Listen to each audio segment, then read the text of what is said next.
Hey guys, it's Young Wealth. Now today we gotta speak about ICP.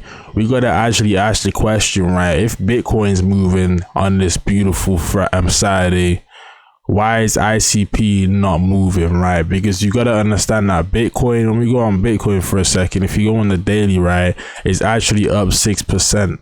But you gotta understand something very important, right? ICP on the daily is down. Even though Bitcoin's up 6%, and I realized I did the math for a second, I had to put two together, right? When we look at the dump that Bitcoin had, or the little dip that it had, right, it got hit pretty hard. But when you look at ICP on the past 7 days, it's held up way more than Bitcoin. It's actually up 2%. Like, and I realized even throughout like the dip Bitcoin had, ICP really didn't get too much of an effect off that dip. It's like, what I'm realizing is sometimes ICP will have a mind of its own and actually be doing its own movement, because it's to the point where, like, you can see on the past 7 days, these dips are not really similar. If you ask me, like, ICP's dip was really a bounce, and it actually bounced a lot quicker, and it looks strong.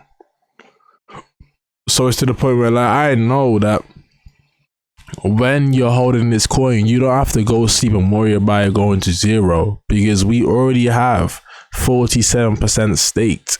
But the question I ask myself is, and the question I always ask myself is, when did these people stake? Like, in what time scale were they staking? If you guys, any of you guys in the comments know that, like, when they started staking, let me know what year or whatever. Because if majority of people started staking when it was at $400, then it could really sell off hard before we even get to $400. But if majority of people were staking around the bottom at $6, around here, $4, $2, $3, all of these places, then we're looking very bullish.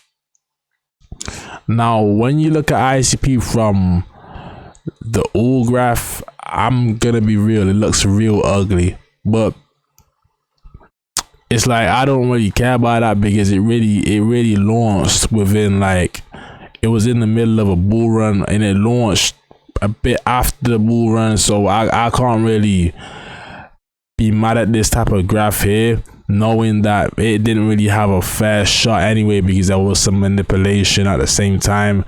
But when it comes to ICP, it's like, it was at $400 on launch, $428 on launch, and it actually dipped all the way down to $2, which is very scary if you ask me.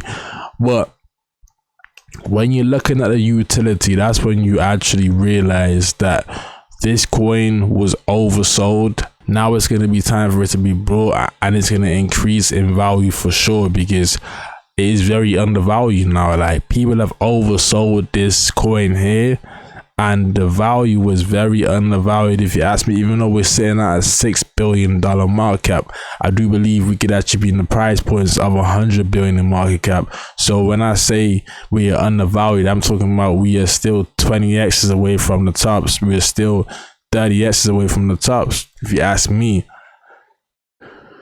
So I don't really get scared when I see this graph, to be honest with you guys, because I look at the past year and I look at what it's doing in the past year. Was it following the market? Is it following Bitcoin? Is it actually performing like altcoins should perform? And the answer to that question is yes, it is performing like altcoins should perform. It actually is up a 6x. At the heights, it was up damn near 8 to 9x. So that's to the point where that's a great achievement, if you ask me, when it comes to especially a coin that is more established and more like, it was more out there already. It was already on big exchanges. For it to do that already and be established at the same time, like, that's a good sign, because I know, like, in 2025, all the established coins that people know about, they're gonna have their time. Like, I know Forbes just put their ICP on the good for nothing blockchains, but I don't believe the hype, guys. I feel like a lot of these people, they want you to sell your ICP, they want you to get scared, they want you to sell the bag early before things actually take off. Like, I know that in this next 10 years, like, ICP probably be worth like $700. So it's like, I cannot wait for these times in the future. Like, as I said, it's 50-50 that crypto survives, but if it survives, which it will in my opinion, then a lot of these coins, they aren't going nowhere.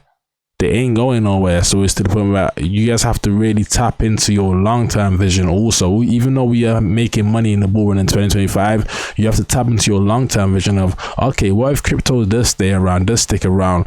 That means it will still be here in 15 years. Do you know how high the prices will be in 15 years?